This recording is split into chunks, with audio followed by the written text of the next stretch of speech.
tema da pregação hoje é a providência de Deus.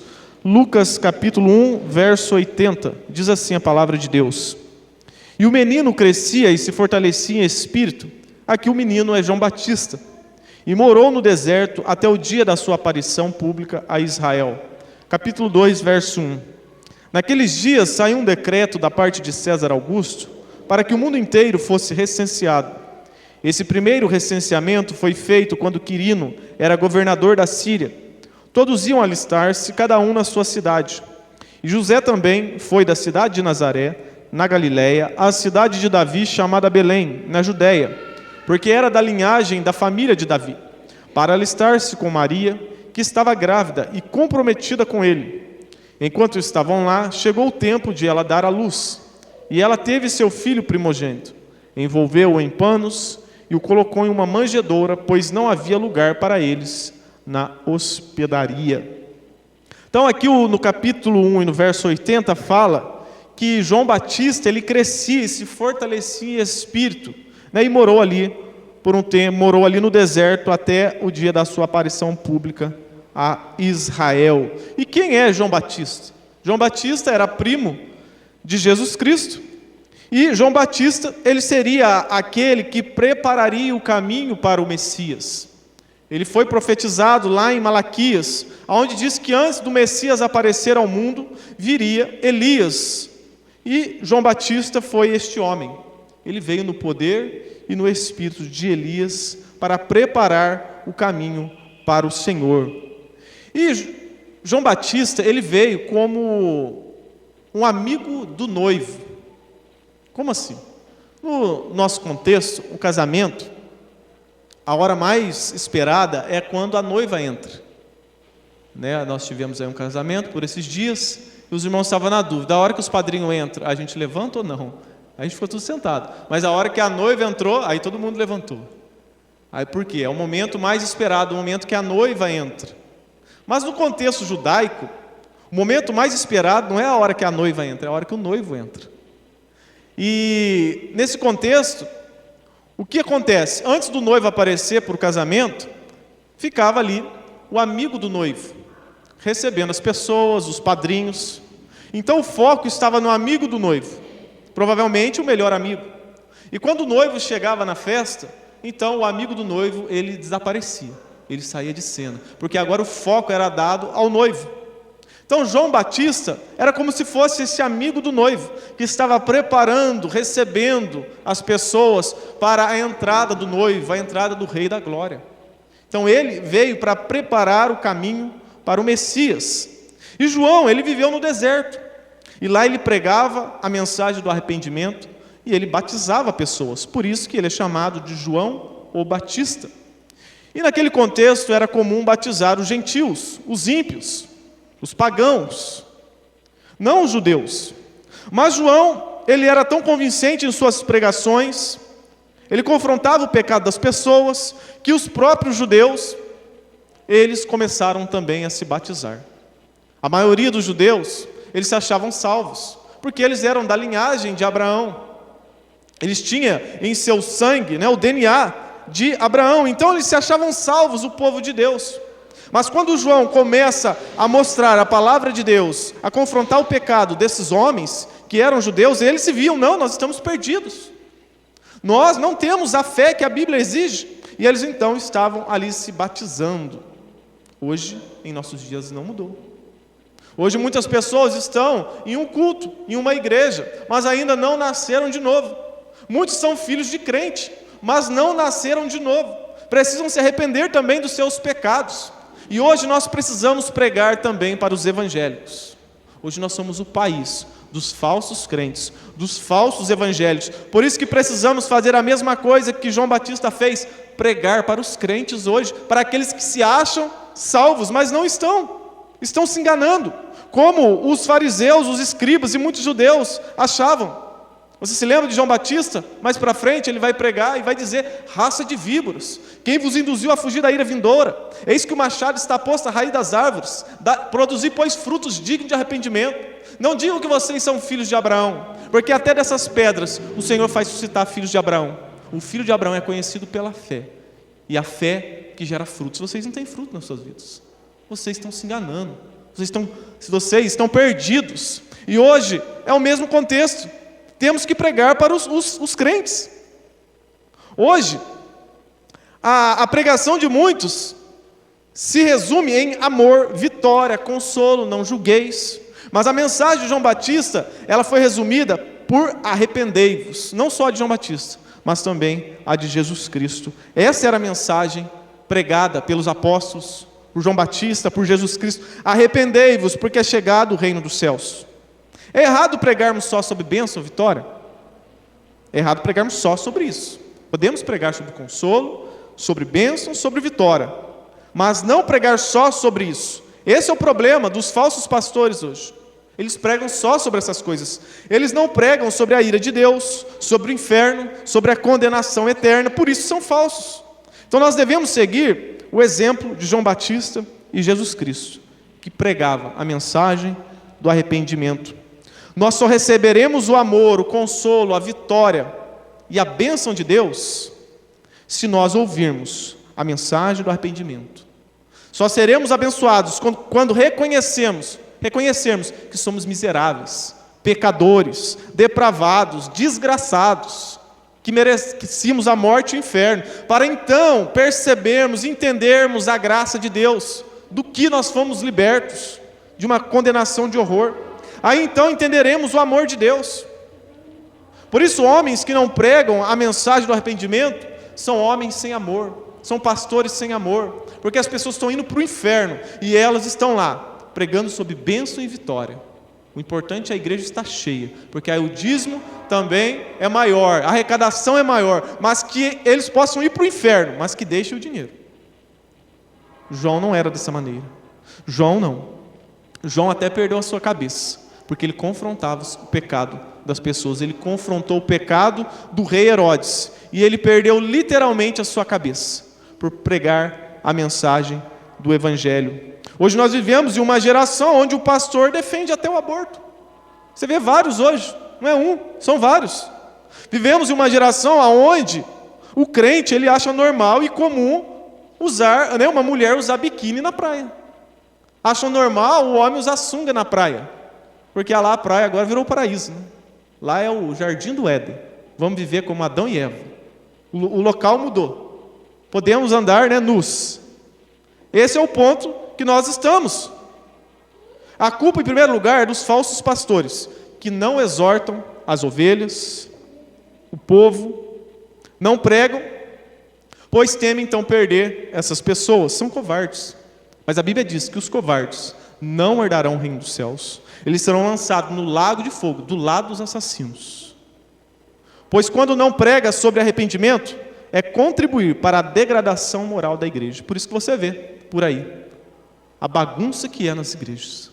É irmão dando calote no outro irmão, é irmão cobiçando a irmã de outro, é irmão dando escândalo, pastor casando várias vezes.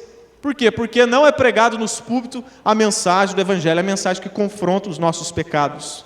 E não só isso, não só há uma degradação moral na igreja, quando não se prega o verdadeiro Evangelho, há também a condenação eterna das pessoas.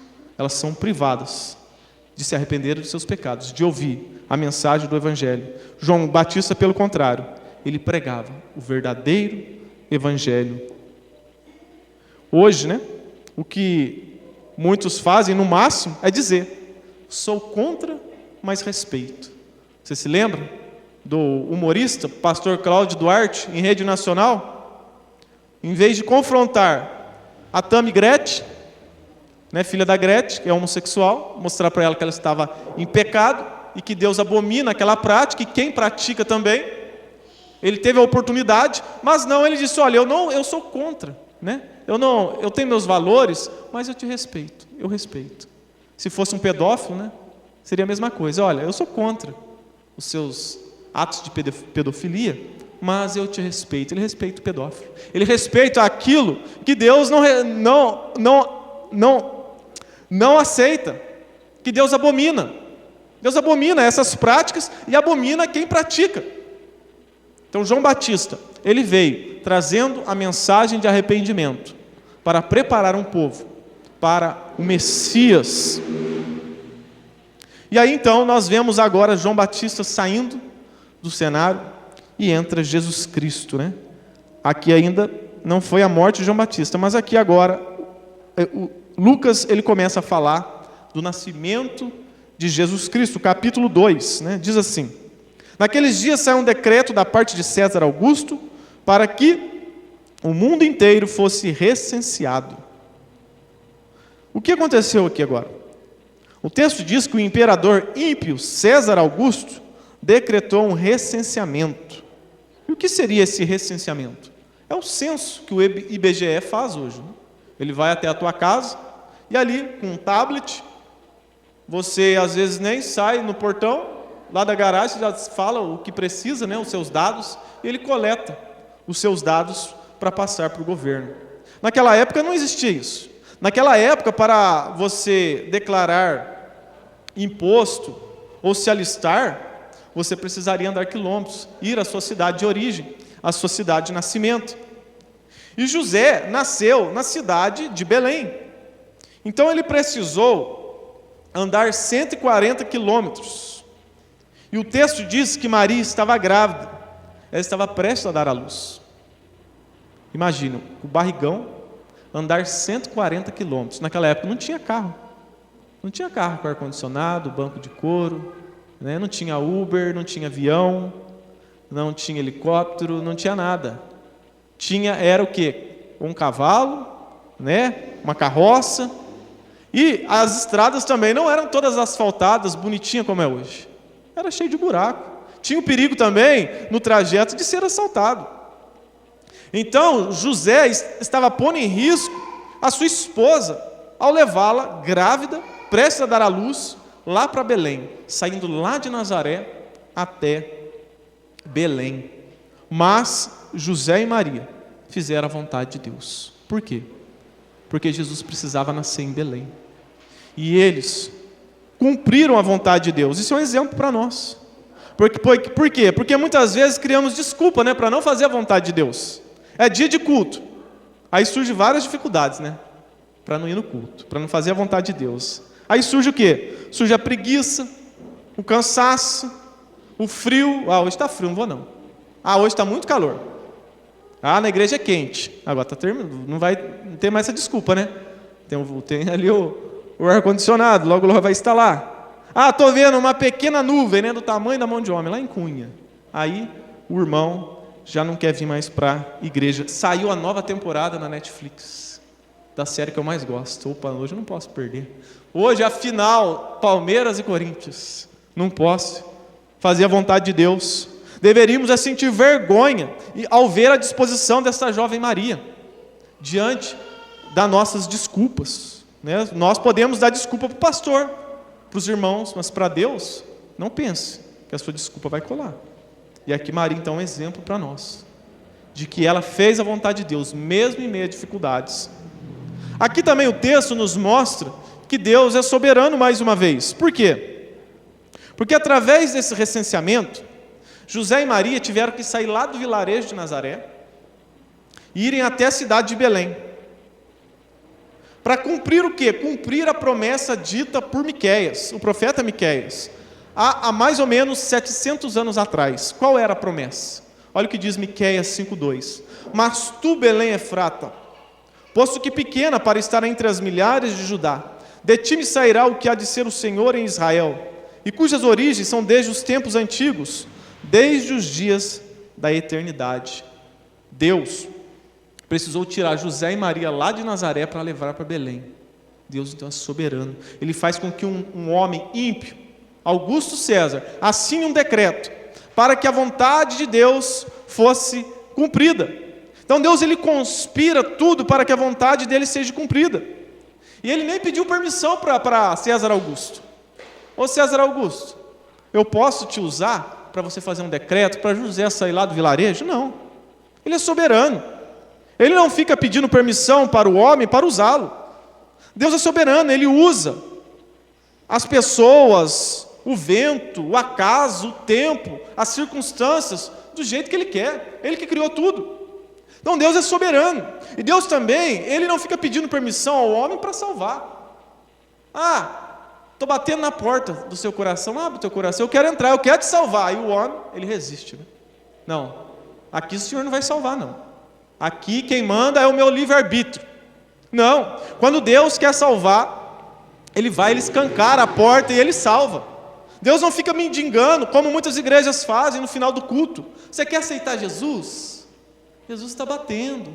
Coitadinho de Jesus. Fazem Jesus se sentir um coitado. Aí fica lá, o pregador, 15 minutos, apelando para a pessoa aceitar Jesus. Aí ninguém quer. Aí tem gente que fica com dó de Jesus, né? Aí vai lá, você já até aceitou uma vez, 2 vezes. Eu vou lá, Jesus está passando vergonha. E vai, aceita Jesus. Nós estávamos perdidos, não é Cristo que estava perdido. Nós é que deveríamos implorar para que Ele nos aceite. Nós que estávamos perdidos. Aqui é mais um exemplo de que Deus usa todas as coisas para cumprir os seus propósitos. Usou o imperador ímpio, pagão, para que a vontade dele fosse realizada. Ele é soberano. Deus controlou a vida do profeta Jonas, você se lembra? Jonas tentou fugir da vontade de Deus. Deus envia um vento sobre o barco de Jonas. Controla o vento. Deus controlou a sorte na vida de Jonas. Por quê? Porque diante da tempestade no mar, e Jonas está naquele barco, os homens pagãos, os marinheiros, os tripulantes, jogam a sorte. E a sorte cai em quem? Em Jonas. Jonas é jogado ao mar. Uma baleia engole, né, um peixe grande engole Jonas. Deus está no controle de tudo, controlando o tempo, o acaso, o vento, o animal. Mais para frente, uma planta cresce e um verme come a planta. Tudo no controle de Deus, tudo para que a vontade de Deus fosse realizada. E Jonas foi para Nínive, pregou e fez a vontade de Deus. Deus é soberano. Ele usou até a beleza de uma mulher, usou a beleza de Esther para salvar o seu povo. Você se lembra? O povo de Israel estava ali diante de uma ameaça de serem ali exterminados. Mas Esther foi e interviu, falou com o rei. E ali o povo de Israel pôde se defender e Deus deu vitória a eles. Deus usou até a beleza de uma mulher. Deus permitiu que José fosse para o Egito, vendido como escravo. Tudo conspirou para o mal dele. Ao primeiro momento, os irmãos venderam. Ele foi parar lá no Egito, foi preso, caluniado. De repente ele se torna governador. Aí ele se encontra com seus irmãos. Aí ele diz: o mal que vocês tentaram contra mim, Deus transformou em bem. Então Deus controla até a maldade humana. Deus controlou a maldade dos seus irmãos, dos irmãos de José, para que o propósito de Deus fosse realizado. E aí José cuidou da descendência do Messias, do povo de Israel. Deus usou a maldade do coração ganancioso de Judas para cumprir os seus propósitos. Ele foi aquele que estava ali já destinado a ser o traidor. Cumpriu a vontade de Deus. Por quê? Porque Deus governa, inclusive os governantes ímpios. A decisão com motivações ímpias do imperador César Augusto contribuiu para o cumprimento do propósito de Deus. Você se lembra também do rei Nabucodonosor? Ele foi usado por Deus para punir a maldade de Israel. Deus disse: se vocês não se arrependerem, eu vou enviar o juízo. Deus usou Nabucodonosor. Será que foi? Deus chamou Nabucodonosor de meu servo. Fez a vontade de Deus. Provérbios 21:1 vai dizer: com ribeiros de águas assim é o coração do rei na mão do Senhor. Tudo quanto quer o inclina. É Deus que governa este mundo. É Deus que governa os presidentes. O governo agora é de esquerda e de direita. Aí o povo fica, com medo. É Deus que controla, é Deus que tira, é Deus que põe, é Deus que levanta o rei, é Deus que inclina o coração do rei para o mal, ali para a direita ou para a esquerda. Ele controla tudo e todos. Tudo está no controle de Deus. E por que eles aqui faziam o censo? Poderia ser por 2 motivos. Um dos motivos era para cobrar imposto. O outro era para alistar os homens, para ver quais homens estavam aptos para uma possível guerra. para saber o número, de homens prontos para a guerra. E José, então, ele está partindo lá para Belém. Se José não cresce na soberania de Deus, ele tinha todos os motivos para ficar revoltado. Por quê? Ele poderia reclamar: minha mulher está grávida, e os romanos estão querendo que eu faça essa viagem perigosa com ela. São 140 quilômetros. Naquela época levaria em média 4 dias. Eles estão me obrigando a levar a minha mulher grávida. E outra, eu corro o risco de ser roubado no caminho. Ele tinha todo motivo para ficar irado com essa decisão. E nós, quantas vezes ficamos irados com as maldades realizadas pelos poderosos? Ainda mais no nosso país, aonde os maus estão no poder. Podemos ficar indignados, mas nós deveríamos descansar na providência de Deus e saber que Deus está cuidando de tudo e nada foge do seu controle. Essa é a doutrina da providência de Deus. José e Maria, depois de um tempo, com certeza, olharam para trás e viram: Deus estava naquela viagem. Apesar dos riscos que nós passamos, Deus estava no controle de tudo. Tudo convergiu para que Jesus nascesse em Belém, cumprisse então a profecia dita pelos antigos. Por isso, então, cremos que tudo que for necessário para cumprir os propósitos de Deus em nossas vidas, Deus vai providenciar. Nós devemos descansar nisso. Nós não acreditamos em coincidência, mas nós acreditamos na providência de Deus. Na providência. Pois o primeiro recenseamento decretado pelo imperador de Roma coincidiu exatamente no tempo da gestação de Maria. Jesus poderia ter nascido prematuro. José poderia ter ido sozinho, escondido Maria, mas não. Tudo convergiu para que a vontade de Deus fosse realizada. José e Maria então experimentam a providência de Deus em suas vidas. Talvez José e Maria não entenderam direito o modo de Deus agir. Por quê? O anjo, quando apareceu para Maria, ele disse que o filho dela seria grande. Ele será grande. E agora ela mora numa cidade miserável, desprezível, Nazaré. E agora ela vai chegar ali, num local, para ter um filho. E lá, no meio dos bichos, não havia lugar para eles na hospedaria. Ela poderia ter a sua fé abalada. Mas eles, mesmo sem entender, eles confiaram em Deus, na providência de Deus. Eu e você também podemos não entender muitas coisas na nossa vida, mas creia, Deus irá providenciar tudo que for necessário para você fazer a vontade de Deus. Tudo está no controle de Deus. Deus controla o macro e o micro. Deus controla os governantes, o mundo. Deus controla a minha família, a sua família. Deus controla os mínimos detalhes da nossa vida. Não pense que Deus se esqueceu de nós. Deus, Ele cuida de nós. Talvez você pense: por que eu sofri tanto na minha vida? Deus está no controle. Por que eu nasci sem pai? Por que eu nasci com esse defeito?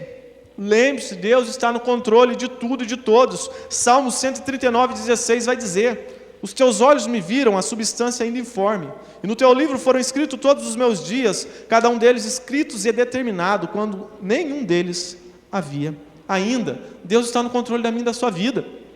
Creia na providência de Deus. Tudo coopera para o bem daqueles que amam a Deus, como diz Paulo lá em Filipenses. Não só as coisas boas, mas as coisas ruins. Precisamos crer que Deus está no controle de tudo. Ele controlou tudo aqui nesse cenário. O tempo, as pessoas, tudo estava no controle dele. Provérbios 3:5 vai dizer: confia no Senhor de todo o teu coração, não do teu próprio entendimento, reconhece em todos os teus caminhos, e Ele endireitará as tuas veredas. Muitas pessoas estão em veredas tortas, porque não confiam no Senhor, não confiam que Deus irá prover o que for necessário para fazer a vontade de Deus. Muitas pessoas não descansam então na providência de Deus, por isso vivem frustradas. Vivem atrás do extraordinário, vivem atrás do sobrenatural, vivem atrás de milagres. Não descansam na providência de Deus. Talvez este seja o motivo de muitas pessoas não parar a igreja nenhuma. Porque eles correm atrás de novidades, o sobrenatural. Eles ouvem que lá naquela igreja tal vai vir um profeta. E quando o profeta fala, coisas acontecem. Ele vai lá para aquela igreja. Aí daqui a pouco não acontece, aí ele fala, não, vai ter a campanha lá na igreja da irmã. Lá, vamos lá, que a campanha lá é forte. Aí tem a campanha. A campanha do milagre urgente, né? Não basta ser milagre, tem que ser urgente. E aí a pessoa está com o casamento destruído. Aí o que ela faz? Vou lá para a campanha, meu casamento está destruído. Ao invés de ela ler a palavra de Deus e ver como que Deus exige que uma mulher seja, um marido seja, ela olha e vê que é muito difícil. Melhor é fazer a campanha, né? Porque a campanha é 7 cultos só, Deus vai fazer um milagre extraordinário, sobrenatural, eu não preciso mudar. Agora, se eu olhar para a Bíblia e ver que a mulher precisa ser submissa ao marido, aí a mulher, não, melhor é fazer a campanha. Aí o homem olha para a Bíblia e diz, não, tem que amar a mulher como Cristo amou a igreja. Ah, não, melhor fazer a campanha, é mais fácil. Então as pessoas buscam o extraordinário, o sobrenatural, e não descansam na providência de Deus. Esse é o motivo que muitos não param igreja nenhuma.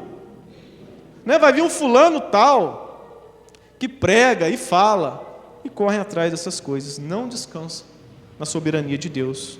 Nós devemos sempre orar para que Deus faça os milagres. Nós devemos, Deus ainda faz milagres. Mas nós também devemos confiar na providência de Deus. Por exemplo, Deus pode curar alguém de maneira extraordinária, sobrenatural, que vem até confundir a medicina? Deus pode. Deus é soberano. Deus pode fazer um milagre extraordinário. Mas Deus também, Ele pode usar o conhecimento de um médico para curar também. Deus pode providenciar isso. Nós vemos isso na história humana, Deus providenciando, né, coisas, tecnologia para o ser humano. Antigamente, muitas crianças morriam. O avanço da medicina é uma providência de Deus. Quantas crianças hoje, né, nascem sem nenhum problema, que se fosse antigamente, com a medicina atrasada, elas não estariam vivas.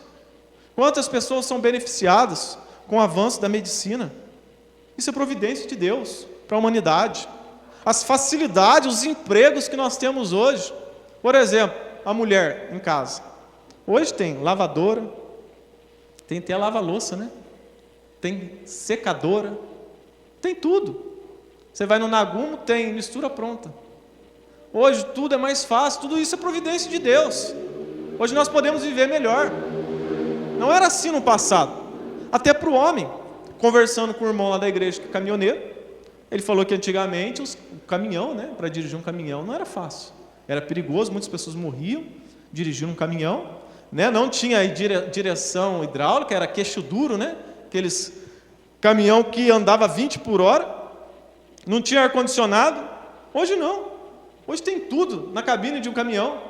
Tem ali até frigobar, ar-condicionado, tem tudo, direção hidráulica. Ele nem sente direito que está dirigindo um caminhão. Tamanha facilidade que é. Tudo isso é providência de Deus para a humanidade. Deus, Ele tem providenciado, né, para nós vivermos melhor neste mundo. Então Deus, Ele age de várias formas. Ele agiu assim então no nascimento de Jesus, de maneira extraordinária, porque o nascimento de Jesus foi algo extraordinário. O Espírito Santo, né, veio até Maria, e ali no ventre de Maria, né, nasceu o menino Jesus. Um nascimento extraordinário. Mas também Deus trabalhou e providenciou o local, a data, as pessoas para o nascimento do Messias. Tudo no controle de Deus. Por exemplo, o nascimento da igreja lá de Cruzeiro. Não só lá, mas todas as outras igrejas, né? Mas lá de Cruzeiro, quando a gente foi para lá, né, para o prédio lá, alugamos lá. Eu lembro que na época que fomos para lá, o pastor Rodrigo disse na reunião de pastores que a igreja de Guará havia recebido uma oferta de quase 100 mil reais. E nós estávamos precisando de ajuda lá, né? E aí o pastor Rodrigo foi lá e nos ajudou. uma quantia, né? Compramos cadeira, o som, muitas coisas, e nos auxiliou. Então Deus providenciou até o financeiro para nós estarmos lá. E Deus tem providenciado também através dos dízimos e das ofertas dos irmãos. Praticamente, desde o início, quando fomos para lá, o dinheiro de lá tem suprido. Nós não precisamos tirar das outras igrejas, através das ofertas e dos dízimos dos irmãos lá. Então Deus tem providenciado tudo, para que o propósito dele seja cumprido. Então César Augusto, sem saber, estava sendo usado por Deus. Ele assinou o decreto. Mas antes que o decreto dele fosse assinado, Deus já havia providenciado o seu decreto. Deus estava usando aquele homem sem saber, um ímpio. Por quê? Porque Deus controla o acaso, o tempo, as circunstâncias. Ele providencia tudo para a sua vontade ser realizada. Em segundo lugar, filhos de Deus costumam nascer em manjedouras e morrer em cruzes. Verso 7. E ela teve seu filho primogênito, envolveu em panos, e o colocou em uma manjedoura, pois não havia lugar para eles na hospedaria. O que seria esse lugar do nascimento de Jesus? O texto diz aqui que foi numa manjedoura. O que é uma manjedoura? Uma manjedoura é um recipiente onde se coloca comida para animais. Provavelmente, naquela época, seria uma caixa de madeira. Você já foi em algum local assim, onde os animais são alimentados? Eles não ficam lavando a caixa, né? Acabou ali a comida, joga outra por cima. Então fica um cheiro não muito agradável. Então provavelmente Jesus nasceu nessa caixa de madeira, foi colocado ali. Talvez colocaram palhas ali por cima, né? E Jesus foi colocado nessa caixa de madeira. Interessante. O Filho de Deus nasceu no madeiro, morreu no madeiro. E talvez, provavelmente, trabalhou com a madeira, porque o seu pai era carpinteiro. Interessante também que no dilúvio, a salvação estava dentro de uma arca de madeira, e junto com os animais. E aqui, provavelmente, por ser uma manjedoura, um caixote de comida de animais, Jesus estava nascendo em um estábulo, ou uma gruta, algum local onde ficavam os animais. E Jesus também está ali num madeiro, perto dos animais. Exatamente, não sabemos se foi numa gruta, num estábulo, numa caverna, mas está claro a ideia de que ele nasceu em meio a animais, em uma manjedoura. O Rei dos Reis não nasceu num palácio. O homem mais poderoso do mundo não viveu num trono. O único que era digno de receber honrarias foi humilhado. Imagina então um bug na cabeça de Maria. O anjo disse: o menino será grande. Como assim grande? Nasceu numa família pobre. Meu esposo é carpinteiro. Estamos aqui agora com esse menino no meio dos animais. Esse menino nascendo no caixote. É um local pior do que o SUS. Ele não é colocado em um berço de ouro, mas em uma caixa de madeira, coberta com palhas, provavelmente. Maria, se fosse como muitos crentes hoje, né, que não conhecem a Bíblia, diria: anjo mentiroso, falso profeta, coach dos infernos, não vou mais à igreja, porque ele falou mentira, né? Porém, quando olhamos para a Bíblia, nós vemos que Maria, quando ela não entendia as coisas, ela guardava em seu coração e confiava mesmo sem entender. Isso deve ser o que nos sustenta. Saber que mesmo sem entender o modo de Deus agir em nossas vidas, Deus está no controle de todas as coisas. Deus governa o macro e o micro. Deus governa a nossa família. Deus governa a nossa vida. Tudo está no controle dele. Creia nisso. Seja como Maria. Eu não entendo do porquê a minha família está desse jeito. As circunstâncias estão desse jeito. Mas eu sei que Deus está no controle de tudo. Maria e o povo do Antigo Testamento não compreendiam direito a encarnação, a vida, a morte e a ressurreição de Jesus Cristo. Eles não entendiam perfeitamente como seria isso. Nós, porém, não. Nós sabemos todos os detalhes da vinda do Messias. Temos a Bíblia completa, o cânon fechado. E hoje ouvimos claramente a voz de Deus nas Escrituras. E nós queremos abandonar a Deus, né? Muitos não confiam em Deus, ficam com dúvida, não obedecem a Deus. Ouvimos claramente a voz de Deus através das Escrituras. Muitas pessoas ficam atrás de profeta, né? Para ouvir a voz de Deus. Você quer ouvir a voz de Deus? Leia a Bíblia. Leia a Bíblia, você vai ouvir a voz de Deus. Mas eu quero ouvir de maneira audível. Leia em voz alta. Você vai ouvir a voz de Deus. Jesus então nasce em uma manjedoura, em um vilarejo, em uma pequena cidade de Belém. Diante das condições e local do seu nascimento, Maria poderia ser tentada a duvidar das promessas de Deus e achar que Deus falhou. Mas Deus não falhou.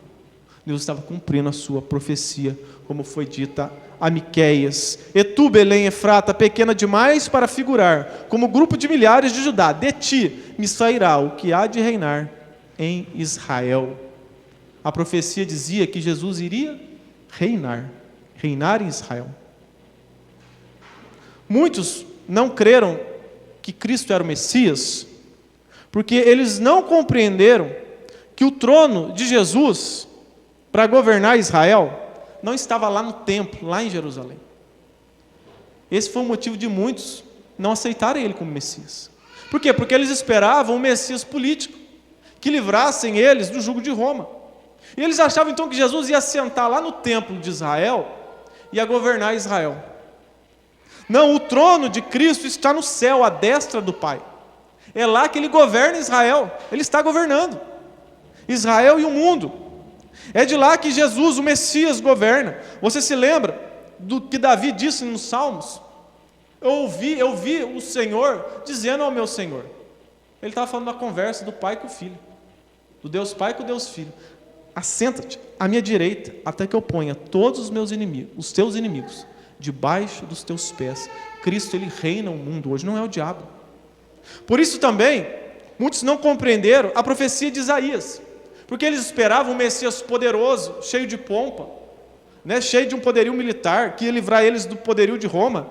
Aí eles não compreenderam Isaías 53:3, que diz que ele era desprezado, o mais rejeitado entre os homens, homem de dores, experimentados os sofrimentos, e como um de quem os homens escondiam o rosto, era desprezado e não fizemos dele caso algum. Foi um Messias desprezado, rejeitado, sofreu humilhação. Por isso eles não o reconheceram como Messias. E se isso aconteceu com o nosso mestre, isso não vai acontecer conosco hoje. Muitas vezes seremos rejeitados na nossa família, no nosso trabalho, diante do mundo, seremos caluniados, seremos injuriados, mas Jesus disse: alegrai-vos quando vos injuriarem, caluniarem e levantarem todo o mal contra vocês. Alegre-se, porque grande é o vosso galardão. O problema é quando nós somos crentes, e somos o crente gente boa, né? Todo mundo gosta da gente, até o ímpio. Todo mundo no trabalho gosta de você é gente boa, na sua família, agrada a todo mundo, né? Eu sou o pastor, gente boa, o teólogo, gente boa. Aí, né, é um grande alerta. Eu não estou no caminho correto. Porque Jesus disse outra coisa. Aquele que for pegar a cruz dele, seguir ele, pregar o verdadeiro evangelho, ele vai ser perseguido. Esta é a regra, né? 1 Coríntios 1:26. Irmãos, considere a sua vocação.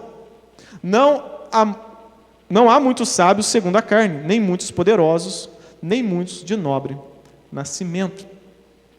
Então, nós vemos que a maioria dos crentes vão passar por sofrimentos, privações, angústia nesse mundo. Jesus disse isso: no mundo nós teríamos aflições. Com isso, eu não estou dizendo que todo filho de Deus será pobre e insignificante neste mundo. Quando olhamos para a Bíblia, há sim exceções. Nós vemos, né, Salomão, Davi, nós vemos Lídia, que era ali uma empresária, vendedora de púrpura, sustentou a igreja. Nós vemos também José de Arimateia, homens e pessoas que tinham status e dinheiro, mas usaram para a glória de Deus. Mas eram a exceção. O problema hoje é que os falsos pastores fazem da exceção a regra, e da regra, então, a heresia. São mentirosos. Dizem que todos foram chamados para ser um sucesso. Você tem que ser cabeça, não cauda, né? Esse é o discurso. Isso não vem da Bíblia. Isso vem do inferno, vem do diabo. Qual que é a sua expectativa nesse mundo? Sucesso? Reconhecimento? Fama? Isso não é cristianismo. Você está querendo ser melhor que os outros? Isso não é cristianismo. Reveja o seu cristianismo. Lembre-se do tratamento que o nosso Senhor Jesus recebeu. Foi humilhado. As pessoas viravam o rosto. Lembre-se do fim dos apóstolos, perseguidos e mortos cruelmente. Essa é a regra. Humilhação, afronta. Poucos terão esse lugar de destaque. Lembre-se da oração de Sadraque e seus amigos. Se Deus quiser nos livrar da fornalha, bem. Senão, nós iremos para a fornalha e Deus continua sendo Deus. Com isso, eu não estou dizendo que não podemos ter esperança neste mundo. Não é isso. Podemos ter esperança em relação a este mundo, a nossa vida, a nossa família. Mas a nossa esperança, em primeiro lugar, deve estar no porvir, no reino dos céus. Por isso que Paulo vai dizer lá em 1 Coríntios capítulo 15, se a nossa esperança em Cristo se limita apenas a esta vida, somos as pessoas mais infelizes deste mundo. Podemos ter esperança em relação ao futuro? Podemos. Mas em primeiro lugar, buscar o reino de Deus e a sua justiça, a juntar tesouros no céu, não aqui neste mundo. Sendo assim, estou dizendo, não avalie o amor de Deus pela sua conta bancária, com a importância que as pessoas dão a você, como o mundo olha para você. Não use isso como algo para avaliar o amor de Deus, porque o amor de Deus, ele foi provado há 2000 anos atrás, quando ele entregou o seu filho. Lá foi a prova do amor de Deus. Hoje, em muitas igrejas, a prova do amor de Deus é que você tem que ter uma conta bancária recheada, tem que ter muitos bens, senão Deus não está com você. Como eu já disse, isso vem do inferno. Isso é uma doutrina diabólica. Ao passar necessidade, lembre-se, o Filho de Deus passou. Ao chorar diante das adversidades da vida, diante da morte, do luto, da doença, lembre-se, Jesus também chorou. Ao ser traído por pessoas, lembre-se de Jesus. Os seus discípulos o traíram. Todos os abandonaram. Só estava ali, perto de Maria na cruz, era João. Todos os outros fugiram. Jesus também foi abandonado. Talvez você foi abandonado, traído, caluniado. Jesus sofreu tudo isso. Então não meça a sua vida pelo seu bolso.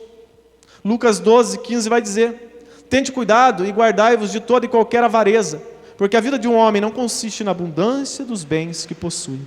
Procure então glorificar a Deus. Nunca em ser importante e ser rico. Se for rico, glorifique a Deus com a sua riqueza, mas que isso não seja o objetivo da sua vida. Lembre-se que Jesus nasceu numa manjedoura, morreu numa cruz, foi desprezado, humilhado neste mundo. Então não espere muito desse mundo. Não espere o aplauso das pessoas do mundo. Não espere isso. Se o nosso mestre recebeu inúmeras afrontas, nós também receberemos. Em terceiro lugar, para encerrarmos, Jesus nasceu no meio dos bichos, mas nunca se comportou como um animal. Então a manjedoura foi o símbolo de como seria a vida de Jesus. Dificílimo.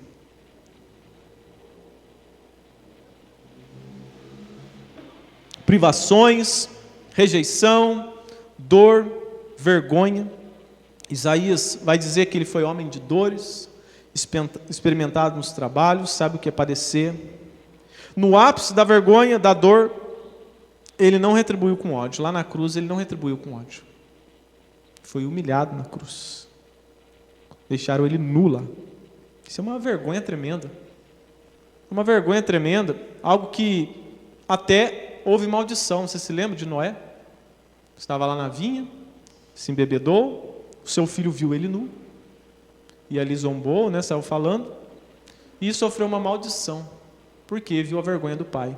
Agora imagine, eles colocaram em praça pública o Rei dos Reis, o Senhor da Glória, nu, ensanguentado, humilhado, sofreu tudo isso por nós. E diante dessa afronta, ele poderia orar a Deus e dizer: Senhor, fulmina esses homens, mata esses homens. Não, ele orou assim: Pai, perdoa-os, perdoa-os, eles não sabem o que fazem. Então nós vemos que a vida de Jesus foi difícil, mas isso não deixou ele amargo, azedo, né? Muitas pessoas citam o passado difícil para justificar o seu comportamento atual. Vivem amarguradas, odeiam tudo e todos e ainda se fazem de vítimas, né? Eu sou assim porque eu tive uma vida sofrida. Você não sabe o que eu passei. E agora desconta em todo mundo, né? Desconta na família, desconta lá no trabalho, desconta até nos irmãos da igreja. Pessoa azeda, amarga, cheia de ódio no coração, destila, né, ódio para todo lado. Jesus não foi assim.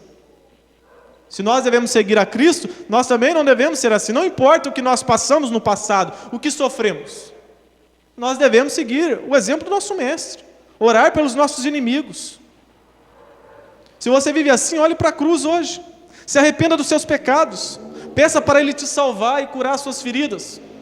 Talvez você foi traído, foi humilhado, e você não pode nem ouvir falar dessa sua ferida, né? Que logo você já se ira.